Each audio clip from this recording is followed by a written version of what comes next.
Hi grade 9s, we are continuing on with Unit 2 and now we're on day 3B.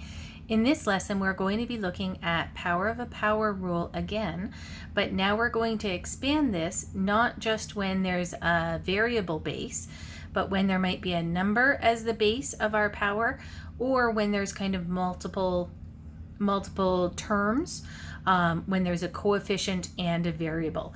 And we're going to be able to use the power of a power rule in those more complex questions too. So this continues on from the day 3A lesson. We're going to look at how the power of a power rule works when we have power of a power with a numeric base. So in this first example, we have 2 to the exponent 3 squared, and you can see that I've written that that's 2 cubed times 2 cubed, and then written out 2 times 2 times 2 and 2 times 2 times 2, which we know is 2 to the 6. So that power of a power where we multiply the exponents, it still holds true. Sort of like the multiplying powers rule, where we add the exponents. Sometimes people try and do different things and make up new rules when there's a numeric base. Lots of times people might want to multiply that and make it a 4 to the exponent 6, but it's not. Remember, the rule of thumb here is keep the base the same.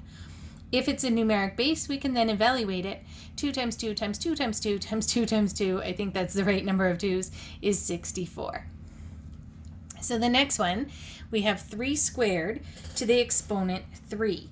So that means that I have 3 squared times 3 squared times 3 squared 3 times. And if I expand each of those out, each 3 squared is 3 times 3.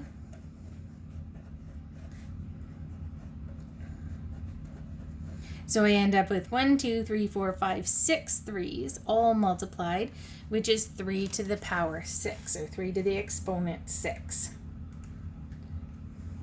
And that evaluates to 729. So again, double check that you know how to properly use your exponent button on your calculator by trying that one out yourself. Now, the next one, I have 4 squared all to the exponent 5. So I'm going to expand and simplify this by writing 4 squared times 4 squared times 4 squared 5 times. This is going to be a lot of 4's. I maybe should have done this on 2 lines. I'll have to kind of squeeze it in here. And each one of those 4 squareds is 4 times 4. So if I multiply those all out, we'll see that we get 10 4's. So the same rule, I'm squishing it in at the end there, the same rule applies, that we are going to multiply those exponents. So we get 4 to the exponent 10.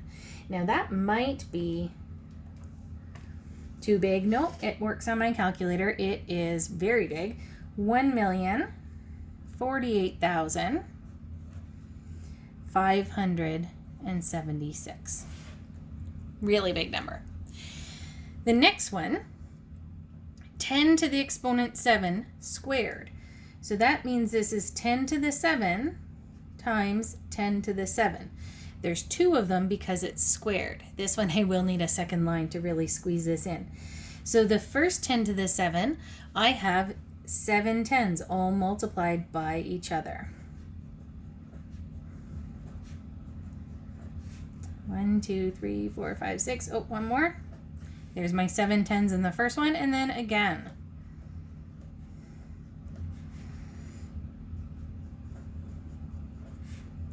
3, 4, 5, 6, and 7. Whew. So now I have 1, 2, 3, 4, 5, 6, 7, 8, 9, 10, 11, 12, 13, 14. So that's 10 to the exponent 14.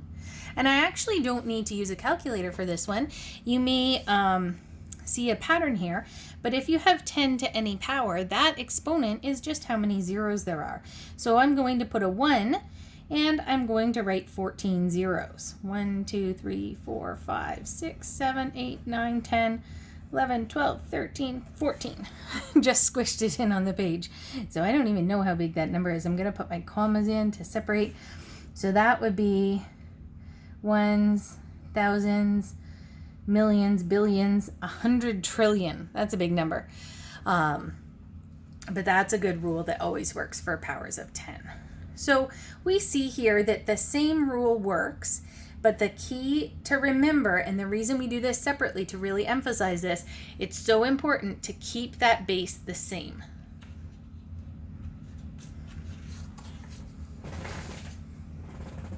Okay, so summarizing what our rules are, here, if we have 2 times x to the m, and this 2 could be any number. This is just talking about what happens when there's a coefficient.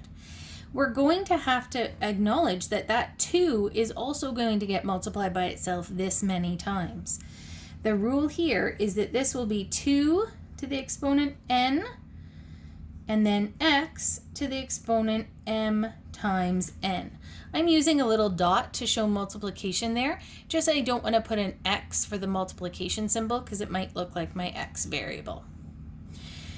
Similarly, we have to remember that this base of 2 could be to the exponent a, and then every variable in there, we would have to multiply the exponents. And then y to the n times a. So that's the rule that we're going to follow. And I would say the number one thing people forget is forgetting to apply the exponent to the coefficient. And we'll do a bunch of examples like that. So when a power is raised to another exponent, we need to multiply the exponents together and keep the base the same. You'll hear me say a lot of that. Keep the base the same in these examples because it really is important, and I would say it's one of the most common errors in these types of questions. So here we have 2x cubed to the exponent 7. Now I'm not going to actually, I wouldn't want to write this out as part of my question, but you might, if you need to see what's happening here. I'm just going to show it kind of off at the bottom here, that this would be like 2x cubed times 2x cubed 7 times the 2x cubes. So we're actually going to have 2 times 2 times 2, 7 2's multiplied together. So we're going to have to do that as one of the steps here. So this is going to be 2 to the exponent 7. That exponent applies to the coefficient as well. And I would say that's the number one thing that people sometimes miss. And then we multiply for power of a power rule. I'm keeping the base the same, and doing 3 times 7 is 21. Now if you have 2 to the exponent 7, we have to actually evaluate that. We have to say 2 times 2 times 2 that many times, which is 128 x to the 21. So that's my correct answer over there for D. But I want to kind of draw your attention to what some of the common mistakes might be. So the first super common mistake here is that this person here did the correct thing with the power of a power for the variable, but they totally forgot that that 2 would get multiplied over and over. They didn't multiply the 2 7 times. Okay.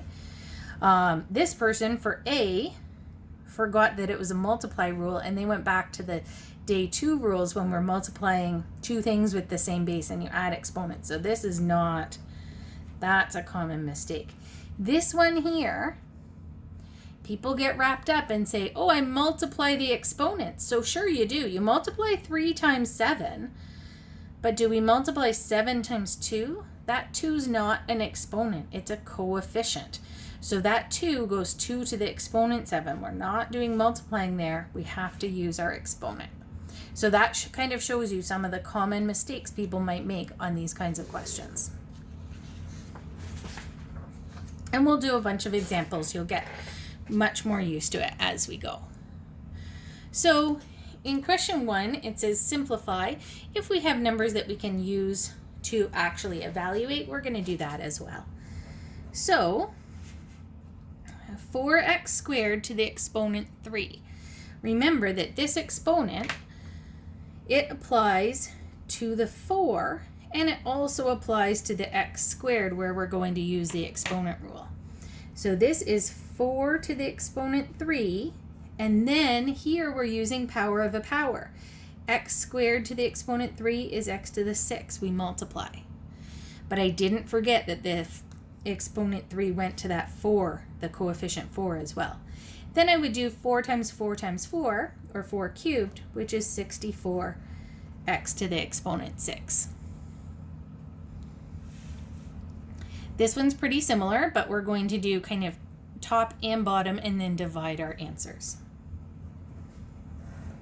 Okay, so I'm going to look at the outer exponent, this power 3, and that's going to apply to the 2 and to the x squared and to the y cubed. So I get 2 to the exponent 3, and now here's power of a power. I have an exponent 2 and an exponent 3, so I keep the base the same and multiply. And then for the y's, I have an exponent 3 and an exponent 3. Keep the base the same and multiply the exponents. That multiplication rule is only multiplying two exponents, never that number out front. I'll do the same idea on the bottom. So my exponent 2 applies to the 2 coefficient, the x, and remember if we don't have an exponent, we put a 1, and the y squared. So here I get 2 squared, x, keep the base the same, multiply the exponents, 1 times 2 is 2, and for the y's, keep the base the same, multiply the exponents to get 4. Now I'm going to be looking for some common bases because I see a division here. I have a common base of 2, so I can do my division rule for exponents from the day 2 lessons. Keep the base the same and subtract the exponents. 3 minus 2 is 1. Then I have some x's. I have x to the 6 in the numerator and x squared in the denominator. I'm dividing them, so my exponent rule is to keep the base the same and subtract the exponents. 6 minus 2. The last same bases I have are the y's. I have y to the exponent 9 and y to the exponent 4. So I'm going to keep the base the same and subtract the exponents. 9 minus 4, I have y to the 5. I don't really need to write that exponent 1. Usually we don't write that. I wouldn't mark it wrong at all if you did write it, but it looks a little bit cleaner if you write it without.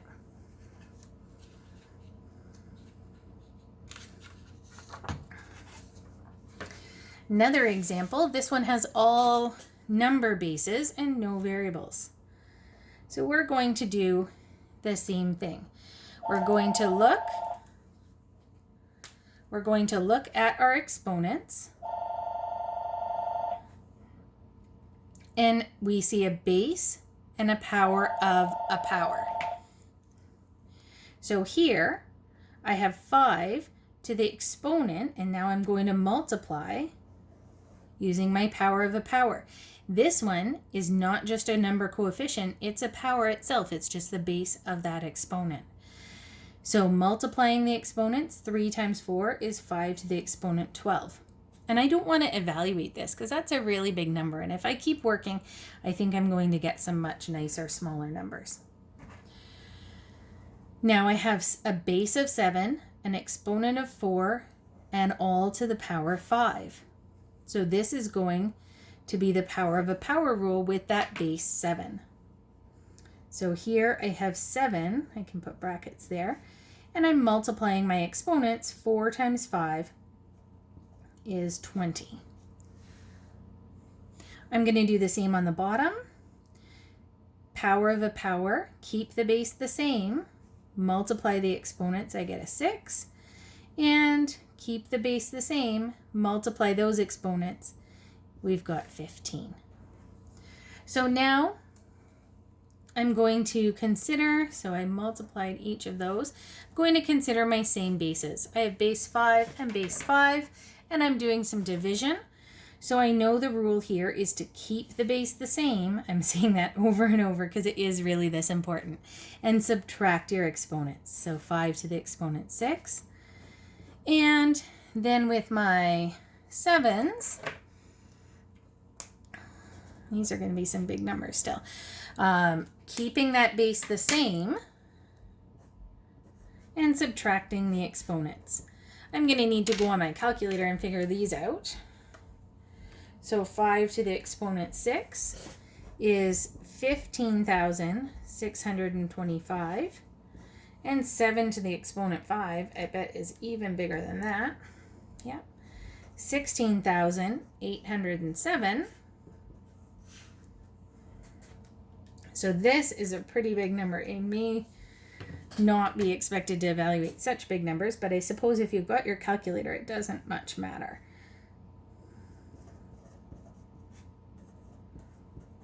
So you should be able to evaluate small exponents in your head or on paper, but big ones like that, you'll pull out your calculator for.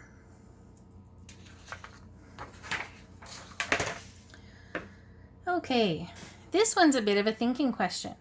We want to express 32 squared as a power with base 2. So what does that even mean? We want to make 32 squared 32 squared equal to something as a power. So a power has a base and an exponent, and it says that it's base 2. So it's 2 to some exponent. Now, some of you might be tempted, and this is kind of one solution, but this, I will tell you right now, we typically would put this on a test and make the number so big that it wouldn't work. So this one, it will work. A lot of you guys might think, I'm going to do 32 squared and say 32 squared is 1,024. And then I'm just going to try stuff. I'm going to say 2 to what exponent equals 1024. And just try stuff. So 2 to the exponent 5. Oh, not big enough. 2 to the exponent 7. Still not big enough. 2 to the exponent 10. Oh, I got it. Look, it's 10. But what if it was 32 to the exponent 200? If you just do that, my calculator can't even figure it out. But if you use your exponent rules, we can actually do this just as easily. So let's look at an exponent rules way to do this. We want to figure out the number there, and we're going to do it for this one, even though we kind of already know that it's 10. Okay? So what I'm going to do is take my 32 squared, and I'm going to write 32 as something squared. And I want to change the 32 into a power of base 2. Now that's something we should be able to do, right? 32 equals 2 to what exponent? 2 to the 1 is 2. 2 squared is 4. 2 cubed is 8. 8 times 2 more, so 2 to the 4th is 16. And 16 times 2 is 32. So that's 5 2's that multiply up. So I can write 2 to the exponent 5 where my 32 was. And then this is just a power of a power rule, isn't it? This is 2 to the exponent 10. So we've got that, and you could get that on a calculator. But what if I had said, write 32 to the power of 215 as base 2? That one's too big to do on your calculator. You can't use the calculator trick that I did first. So you have to be able to do it with the power rule, because I could give you one like this on a test. And here, 32 to the exponent 215, okay, we know that 32, we can write that as a power of 2. 32 is 2 to the exponent 5. Now, what's our rule here? We have to do multiplication. So you can calculate this one. 5 times 215 is 1075. Now that is way too big. That's way too big to do on your calculator, but we can get it as a base 2, even though it was too big for our calculator. So you have to make sure that you understand how to do that kind of question without just trial and error on the calculator. I want you to be able to do it with those power of a power rules. Last example is an application question. We're going to look at, this is very similar to the other application question in the 3A lesson, but now we have the length of one side of the cube is 3 to the exponent 5, which may be too big of a number for us to deal with, perhaps, and we're just going to leave it like this. We just want an expression to represent the volume and the surface area. So we know that volume for a cube is length times width times height, which is the side length cubed, because they're all the same. And we know that the side here is 3 to the exponent 5. So I'm going to put that 3 to the exponent 5 in for my volume, in for my side length and volume. Now I see that this is a power of a power.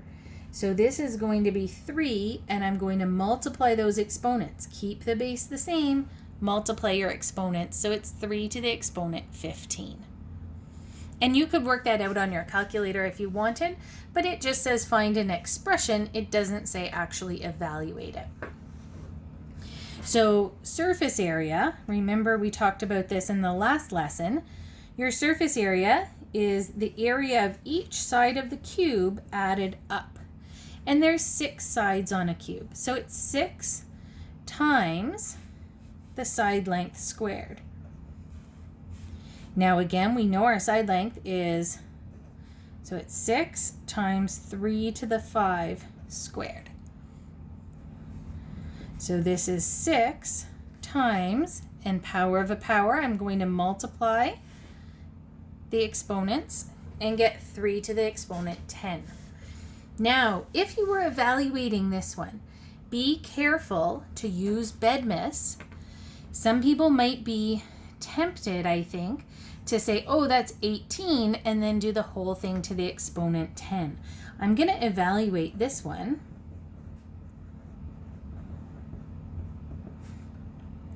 Because we have to do the exponent first. So if you were evaluating this, make sure you do just 3 to the exponent 10. So we would get 6 times 59,049, and then multiply after. So we would get 354,294. And I don't know my units. I don't know if it's meters or centimeters. So I'm just going to say units squared. So again, just a little note. I want to make sure everybody's aware of using BEDMAS when you need to, which is all the time. Okay, that's the end. The next lesson is just going to be review of these first 5 lessons. And I encourage you to give the homework for these a try, and then even to look at the review note and try those questions before you watch the day 4 video.